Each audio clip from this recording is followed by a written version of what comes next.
Ilorin. Here's the news around the globe. I am Ayodapo. We'll read the first headlines. Deputy Speaker Kalu urges adoption of digital trade reforms quickly. Senator Natasha resumes duties after suspension. EFCC nabs 28 suspected internet fraudsters in Ilorin. Kwara CP advocates community policing to tackle insecurity. On the foreign scene, Trump administration proposes H-1B visa reforms prioritizing higher wages. In business news, CBN cuts interest rates to 27% amid disinflation. And in tech news, Brazil's WEG to invest $77 million in US transformer plant. In entertainment news, Davido joins Recording Academy ahead of 2026 Grammys. In sport news, NFF celebrates Chiamaka Nnadozi's fourth place Ballon d'Or finish.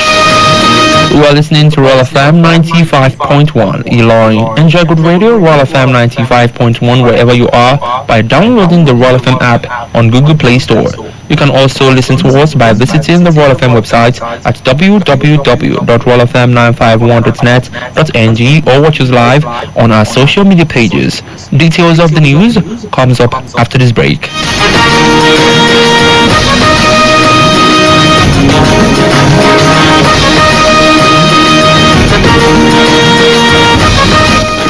We are off to the health center now. It's nearly 12 kilometers, but we must go. Some days, it's like the sun is dreaming like fire dust here. Sometimes, rain will fall so tight to cross the stream self. It's serious wahala. My dear husband is with me today. We just on the way. Me, I don't tire. This water fit drown person. We never reach. My neighbor once asked me why. Must I go?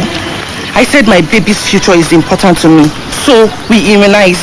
When she was born, 6 weeks after, then 10 weeks after, then at 14 weeks old, and at 9 months. You see, you don't love your children halfway, but completely. You show you care by making sure you immunize them 5 times before their first birthday. Because if you don't finish it, you haven't done it.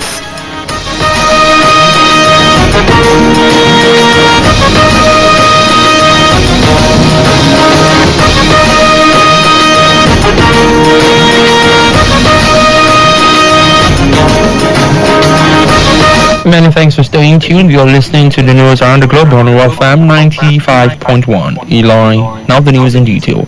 The Deputy Speaker of the House of Representatives, Benjamin Kalu, has warned that delaying digital trade reforms could leave Nigeria and Africa behind in the global economy. Kalu made the call on the sidelines of the just concluded World Trade Organization's Inter-Parliamentary Union Steering Committee session at the WTO Public Forum 2025 in Geneva, Switzerland. He stressed that Parliament must take the lead through lawmaking, advocacy and oversight to drive digital transformation. Kalu represented Nigeria on the WTO IPU Steering Committee, said the body provides parliamentary input into global trade debates and ensures lawmakers contribute directly to shaping international trade policy. The senator representing Kogi Central, Senator Natasha Akpoti-Uduaghan, today resumed her legislative duties after regaining access to her office at the National Assembly. Her office, located in Suite 2.05 at the Senate wing, was unsealed by the Deputy Director of the Sergeant at Arms, Alabi Aridiji. Akpoti-Uduaghan, who has been in a prolonged standoff with the Senate leadership, maintained a defiance upon resumption, declaring that she had no apology to tender. The lawmaker was suspended for 6 months in March following allegations of misconduct during a protest against the reassignment of our seat by Senate President Godswill Akpabio on February 20th.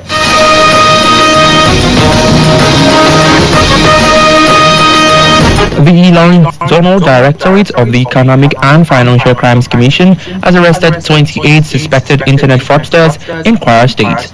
According to a statement from the EFCC media office, the suspects were picked up in the early hours of today during sting operations in Tanke, University Road, Oshin, and Agbabiaka areas of Ilorin. The commission said the arrest followed credible intelligence linking the suspects to cybercrime activities in the state capital.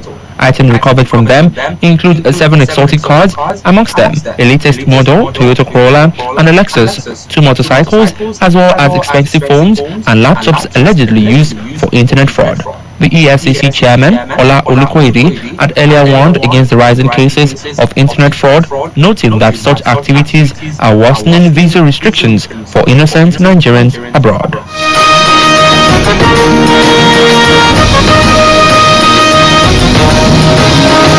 The Commissioner of Police in Kwara State, CP Adekimi Ojo, has called for stronger adoption of community policing as a solution to Nigeria's worsening security challenges. Speaking at Alikma University's International Peace Day Dialogue in Ilorin, the Kwara State capital, through his representatives, Deputy Commissioner of Police Idacheba Friday Adamu, CP Ojo stressed that traditional policing is no longer sufficient in the face of insurgency, terrorism, banditry, cultism, and communal violence. He observed that deep ethnic, religious, political, and socio-economic divisions have created mistrust between citizens and the security agencies, often discouraging people from sharing vital information with the police. While warning against potential pitfalls such as vigilante abuse, unequal resources among states, and structural inequalities that worsen insecurity, the police chief expressed confidence that the right policies and community support, community policing could serve both as a crime prevention tool and a bridge towards national cohesion. The news is reaching from Royal FM 95.1. Ilorin. Moving on to the foreign scene, the Trump administration had proposed sweeping reforms to the H-1B visa process aimed at prioritizing higher skilled and better paid workers. According to a federal registrar notice, the plan would replace the current lottery system with one that favors employers offering higher wages when applications exceed the annual cap of $85,000. The proposal follows the recent announcement of a $100,000 visa fee as is intended to protect American workers from wage competition. Notably, the H-1B visa allows U.S. companies to employ foreign professionals with specialized skills from an initial period of up to 3 years.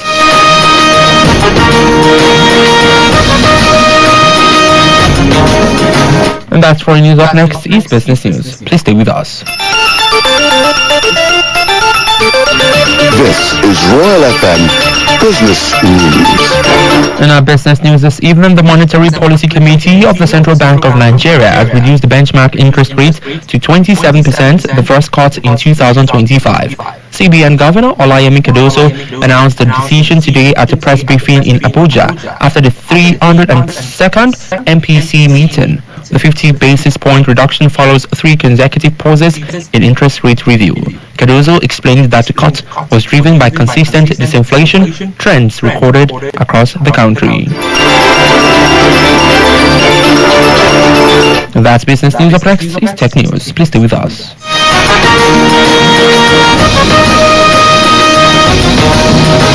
In the world of technology, Brazilian motor manufacturer WEG has announced a $77 million investment in its specialty transformer facility in Washington, Missouri, aimed at boosting production capacity by 50% as artificial intelligence drives demand across the United States. The investment will focus on producing transformers critical to industrial manufacturing, data centers, and grid stability.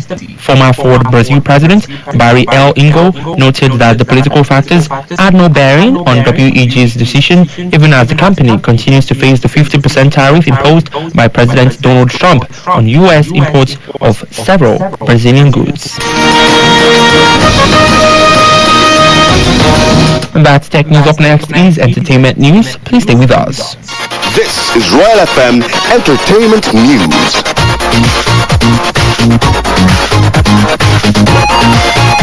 In the world of entertainment, Nigerian Afrobeat star David Adedeji Adeleke, popularly known as Davido, has become the latest member of the Recording Academy ahead of the 2026 Grammy Awards. As a voting member, Davido will now take part in the decision-making process that determines Grammy winners. The singer described his admission as game-changing, saying he is honored to join the prestigious academy and looks forward to casting his vote in the upcoming awards.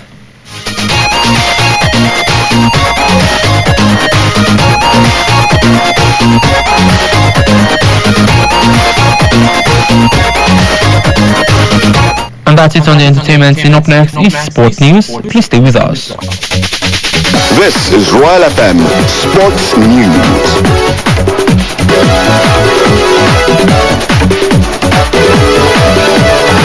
In the exciting world of sports, the Nigerian Football Federation has congratulated Super Falcons and Brighton and earned Africa's best goalkeeper for the past 2 years. Also won the goalkeeper of the tournament award at this summer's Women's Africa Cup of Nations in Morocco.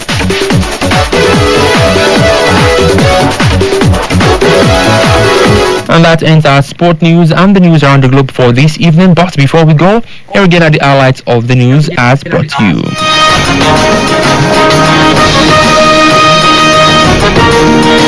Deputy Speaker Kalu urges quick adoption of digital trade reforms. The Senator Natasha Akpoti-Duamhan resumed duties after suspension. EFCC nabs 28 suspected internet fraudsters in Ilorin, the Kwara State capital. Kwara Police Commissioner advocates community policing to tackle insecurity. On the foreign scene, Trump administration proposes H-1B visa reforms, prioritizing higher wages. In business news, the CBN cuts interest rates to 27% amid disinflation. In tech news, Brazil's WEG to Davido joins Recording Academy ahead of 2026 Grammy Awards. And in sports, NFF celebrates Chiamaka Nnadozi's 4th place Ballon d'Or finish. With that, we've come to the end of the news around the globe for today. The news was compiled by Rahmat Babatunde and edited by Ahmida Olatimiji Kolawole. You can visit www.royaltimes.net for updates on the news. For app news around you, you can call the Royal FM News hotline on 0901 877 7409 0901 877 7409. I am Ayodapo Oluyide. Good evening and stick around for the news in Yoruba language.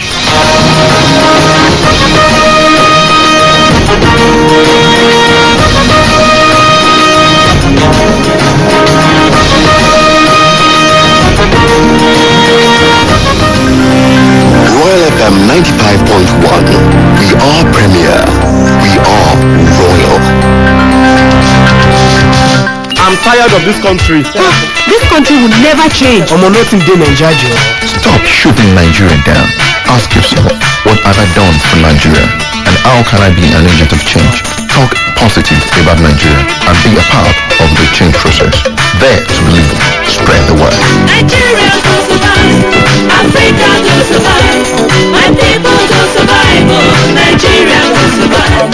This message is reaching you from Royal FM 95.1. In the cooking game, you need a winning game plan. I'm not just talking about your fresh ingredients, utensils, or cooking skills. I'm talking about your choice of seasoning. My game plan is incomplete without Maggi chicken flavor. Made with a flavorful formation of onions, celery, turmeric, it's my game changer. Elevate the taste of your everyday dishes with delicious rich chicken flavor. Oh yeah, let's go. New Maggi chicken flavor. My game changer. Kwantar da hankalinka mana. Wai, sauran me kake yi ne? Na san baka da lokacin magana a wayarka ne. Shi yasa kake sauri ko? Ire-iren su Musa ne, silar MTN gabatar muku da tsarin Betagist. A duk maganin mintoci 6 da aka yi, MTN za ta yi muku ƙarin mintoci 3 domin ci gaba da magana. Domin shiga MTN Betagist, a kira *123 *2 *1# ko a rubuta BG a aika zuwa 312. Kai tsaye a fara more tsarin. Yawan magana da aka yi, yawan ƙari da MTN za su yi ma. Akwai shirin da enjoyment don land o. As MTN don enter town with Oyato, whether na for work, school or play, Oyato fit make your life better o. For just 400 naira, dem go sama you with 7 minutes of calls and 600 MB data. If that one no do you, for just 800 naira, you go enjoy 15 minutes of calls and 2 gig data. Better they wait for you with Oyato from MTN. Dial *312*14# to join MTN Oyato offer. Oyato! Royal FM, and your man Royal FM 95.1. Ìkànnì tó dùn, ìgbọ̀ngàn tó kọjú. Ẹ kú dédé àsìkò yìí, yìí ni ìròyìn wa láti lè ṣe Royal FM. gómìnà ìpínlẹ̀ Kwara ìjọba àpò orílẹ̀-èdè Nàìjíríà. David Adeleke gbogbo èèyàn mọ̀ sí Davido ìgbàmẹ̀yẹ. ààrẹ orílẹ̀-èdè Nàìjíríà ní sàfọ́rọ̀ epo rọ̀bì nílẹ̀ wa. iléeṣẹ́ ọlọ́pàá. ti wá wíjàre lórí ìròyìn tó gbòde kan wípé alákòóso ìjọ ló ń jábọ̀ ìròyìn. kọmíṣánná fọ́rọ̀ àyíká nípínlẹ̀ akọ́nimọ̀gbà ikọ̀ Arsenal. gómìnà ìpínlẹ̀ Èkó. ó jáwé akíwọ́wọ́ fáwọn tí wọ́n fapá jánu. àjọ EFCC. iléeṣẹ́ ọba fọ́rọ̀ òṣìṣẹ́ ní sàfọ́rọ̀ abẹ́lé nílẹ̀ wa. ẹ̀ka ti ìpínlẹ̀ Kwara. àṣàyàn ẹjọ́ kọrí. ẹgbọ́n bó ṣe wí. ìròyìn láti Royal FM rẹ́rẹ́ ìròyìn lẹ́sẹ̀ kùkú láti gbogbo ìpínlẹ̀ orílẹ̀-èdè Nàìjíríà. ìròyìn láti ilẹ̀ òkè lẹ́ka amúlùdùn lẹ́ka ètò ọrọ̀ ajé lẹ́ka eré ìdárayá. Royal FM ó yá ẹ jẹ́ ká jọ máa gbọ́.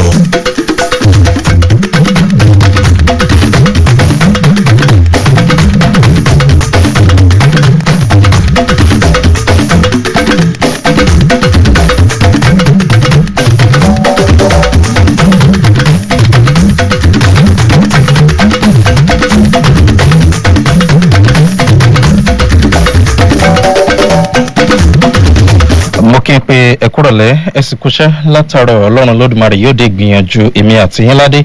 àkójọpọ̀ ìròyìn ọjọ́rọ̀ ló ń dé sétí gbọ̀yìn láti ìkànnì Royal FM 95.1 tí a fi kalẹ̀ sílùú Ìlọrin nípínlẹ̀ Kwara. ṣáájú ẹgbẹ́ àwọn kókó tó wà nínú ìròyìn náà.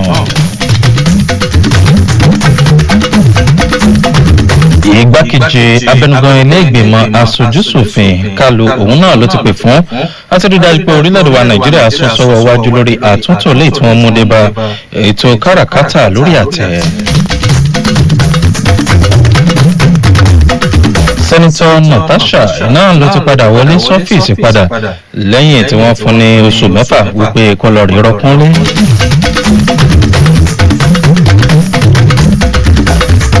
Àjọ amúnimọ́dà EFCC náà ni wọ́n ti fi páńpẹ́ òfin gbé afurasí méjìdínlọ́gbọ̀n tí wọ́n fura sí pé alùpùpù ní jìbìtì lórí ẹ̀rọ ayélujára bí ajere ni wọ́n nílùú Ìlọrin.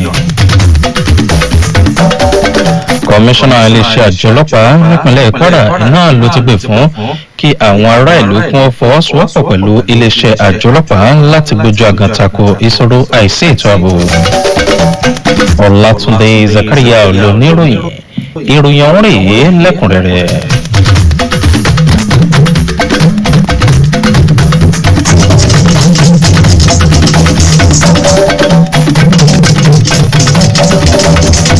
Igbákejì abẹnugan ilé ìgbìmọ̀ aṣojúṣòfin Benjamin Kalu òun náà ló ti ṣe ìkìlọ̀ wípé bí orílẹ̀-èdè wa Nàìjíríà àti ilẹ̀ adúláwọ̀ bí wọ́n bá fi lè mú ìlọ́jà èdè àti mú àtúntò dé bá èyí tó ní ṣe pẹ̀lú káràkátà orí àtẹ ló ṣeé ṣe kí ilẹ̀ adúláwọ̀ àti orílẹ̀-èdè wa Nàìjíríà kó sún sọ́wọ́ ẹ̀yìn nínú ètò ọrọ̀ ajé tàgbáyé.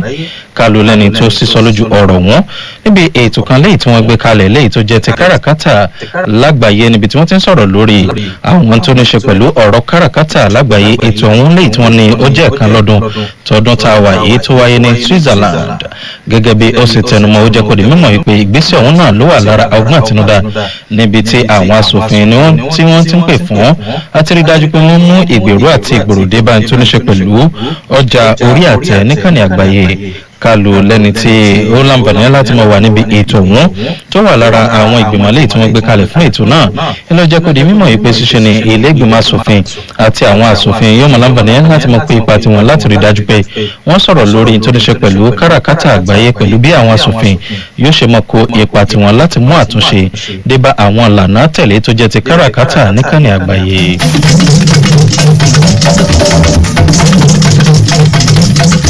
Sẹ́nitọ̀ tí ń ṣojú àárín gbùngbùn ìpínlẹ̀ Kogi Natasha Akpoti-Oduahan lọ́jọ́ tòní òun náà ló ti padà sí ọ́fíìsì rẹ̀ ní ilé ìgbìmọ̀ asòfin. gẹ́gẹ́ bí wọ́n ṣe sọ wọ́n jẹ́ kó di mọ̀ pé ọ́fíìsì ọ̀hún iná ló wà lára àwọn ọ́fíìsì léyìí tó wà ní ilé ìgbìmọ̀ asòfin àgbà orílẹ̀-èdè wa Nàìjíríà léyìí tí wọ́n ti ṣáájú tìpa tí wọ́n lẹ̀ pépà mọ́. lọ́wọ́lọ́wọ́ báyìí pépà tí wọ́n lẹ̀ mọ́ iná ni wọ́n ti ṣí kúrò gbá tó wẹ́ni tó jẹ́ olùṣọ́ fún ilé ìgbìmọ̀ asòfin àgbà Alábí Adédèjì ẹni ọ̀hún náà ló jẹ́ igbákejì aládarí àgbà. Akpoti-Oduahan iná ni wọ́n jẹ́ kó di mímọ̀ léyìí tó láǹfààní láti máa rèé rọ́kúnlé fún odidi oṣù mẹ́fà gbáko léyìí tó sì ti padà sí ọ́fíìsì lọ́jọ́ tòní ọgbà bẹ́ẹ̀ nígbà tó wọlé sọ́fíìsì iná ló jẹ́ kó di mímọ̀ pé òun ò ní àforíjì kankan léyìí tó wọ́n tọ̀rọ̀ ẹni tó jẹ́ ọmọlẹ́gbẹ̀mọ asòfin àgbà orílẹ̀-èdè wa wọ́n iná ni wọ́n jẹ́ kó di mímọ̀ pé wọ́n ní kó lọ rí rọ́kúnlé ní nǹkan oṣù kẹta ọdún tá a wà yìí látàrí ẹ̀sùn tí wọ́n fi kàn án wípé ó ṣe àṣemọ́ṣe ní àákò ìjókòólé léyìí tó sì mú kí ilé-ìgbìmọ̀ asòfin àgbà orílẹ̀-èdè wa nàìjíríà gbá tọwọ́ ààrẹ ilé-ìgbìmọ̀ asòfin Godwin Akpabio léyìí tí wọ́n pè fún wípé kó lọ rí rọ́kúnlé ní nǹkan ogúnjọ́ oṣù kejì ọdún tá a wà yìí náà ni wọ́n ní ó ṣe ọ̀sẹ̀ ọ̀hún léyìí tó jẹ́ pé wọ́n ní kó lọ rí rọ́kúnlé ní nǹkan oṣù kẹta ọdún tá a wà yìí lọ́ọ́lọ́ọ́ báyìí náà ló ti padà wọlé sí ọ́fíìsì rẹ̀.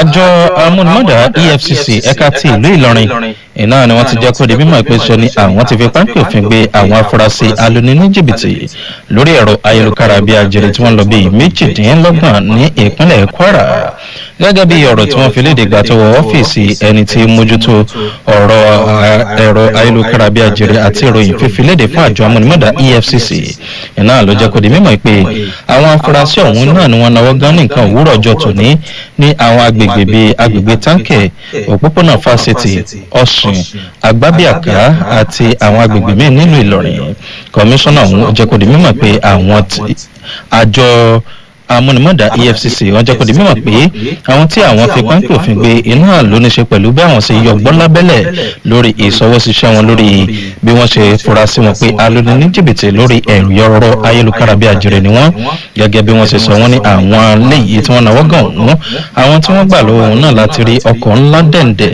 bíi méje léyìí tó fi mọ́ Toyota Corolla àti Lexus bẹ́ẹ̀ sì ni wọ́n gba ọ̀kadà méjì lára nǹkan tí wọ́n tún rí gbà náà ni àwọn fóònù olówó iyebíye léyìí tí wọ́n sì fẹ̀sùn kàn wọ́n pé àwọn láptọ̀pù léyìí tí wọ́n ń lò fún àti máa lo àwọn èèyàn ní jìbìtì lórí ẹ̀rọ ayélujára bí ajere náà ni wọ́n tún ká mọ́ wọn lọ́wọ́ nítorí wọ́n jẹ́ alága àjọ amúnimọ́dà EFCC Ọlá Olúkọ̀yèdè náà ló ti ṣáájú ṣe ìkìlọ̀ léyìí tó jẹ́ kó di mímọ̀ yìí pé ìṣẹ̀lẹ̀ líluni ní jìbìtì lórí ẹ̀rọ ayélujára bí ajere lórílẹ̀-èdè wa Nàìjíríà náà ní mú bí àwọn ọmọ orílẹ̀-èdè wa léyìí tí wọ́n fẹ́ ṣe ìrìnàdí léyìí táwọn ọmọ orílẹ̀-èdè wa kan tí wọ́n ti dá sílẹ̀ láti ilẹ̀ òkèrè.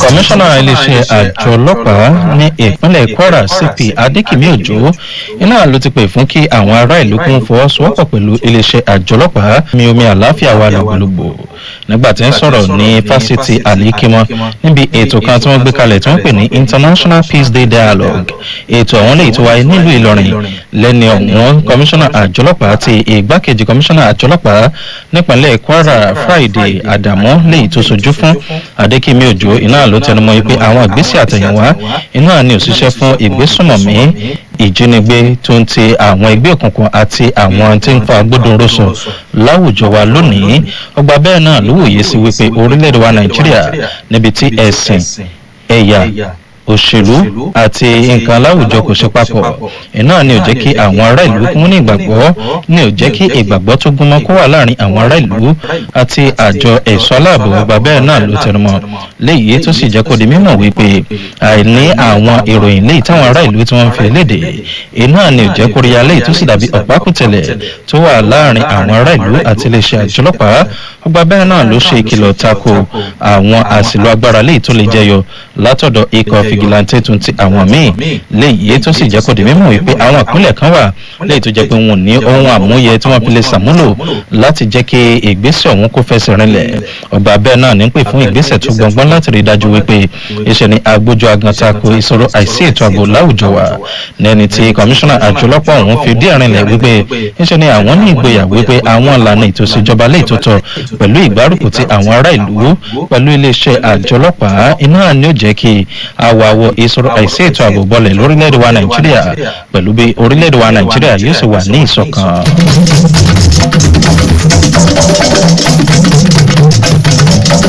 èyí jẹ́ kí n tún wá kọ àkójọpọ̀ ìròyìn ọjọ́rọ̀ ògúnlẹ̀ fún ti ọ̀rọ̀ lẹ́tọ́jọ́ tòní wọ́n yìí ní àwọn kókó tí mo mẹ́nubà lẹ́ẹ̀kan sí i. igbákejì abẹnugan ilégbìmọ̀ aṣojúṣòfin lórílẹ̀‐èdè wa nàìjíríà kalu iná ló ti pè fún àti sàmúlò ojú òpó ẹ̀rọ ayélujára bíi àjẹrẹ léyìí tó jẹ́ ti káràkátà orí àtẹ pẹ̀lú àwọn àtúntò tó gbọ̀ngbọ́n lórílẹ̀‐èdè wa nàìjíríà àti nílẹ̀ adúláwọ̀.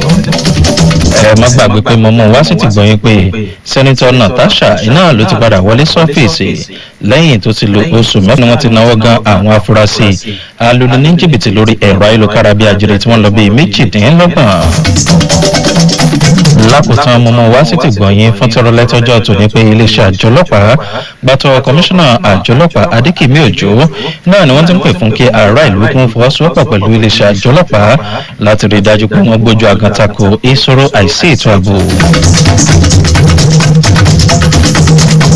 tó bá débẹ̀ mọ́dé mọ́gẹ̀ ìpín ìgbẹ́jú tí wọ́n bá iná làálàáfíà bẹ́ẹ̀ sì ni bá gbálẹ́bà gbàtà àtọ̀ náà là á darí ẹ̀ sí ẹnìkan ò ní rìn gbé títí kọ́mọ̀kàlẹ́ ẹnìkan ò sì ní rìn náà títí kọ́mọ̀kọ̀dọ̀ èyí lópin àkójọpọ̀ ìròyìn ọjọ́rọ̀ tó ń dé sí ìgbọ̀nyín láti kàn ní royal fm 95.1 lè ìtàkàlẹ̀ sílùú ìlọrin nípínlẹ̀ kwara ramat babatunde náà ló kójọpọ̀ lédè gẹ̀ẹ́sì àmìídà ọ̀làdìmẹ́jì kọláwọlé lólóòtú ròyìn ọ̀làtúndé zakariya ló farabalẹ̀ tó balẹ̀ sídìí àbínibí tó ìtún kà á sí ti ìgbọ̀nyín fún ti ọ̀rọ̀ lẹ́tọ́jọ́ tòní bẹ́ẹ̀ bá ní ìròyìn kan tàbí òmíràn ẹ fi sọwọ́ sí yàrá ìròyìn wa lórí ẹ̀rọ ìbáraẹnisọ̀rọ̀ yìí 09018777409 mú kí n pe ẹ kò ṣẹ́ látàárọ̀ ọlọ́run olódùmarè yóò dé gbìyànjú èmi àti ńládé lẹ́ẹ̀kan sí mú kí n pe ẹ kú ìrọ̀lẹ́.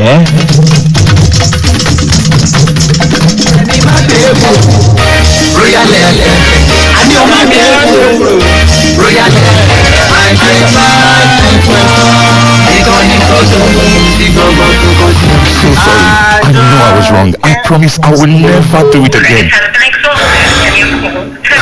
Don't let no airtime block your romance. Buy a new MTN SIM to enjoy 2,100 naira in airtime for 2 months and with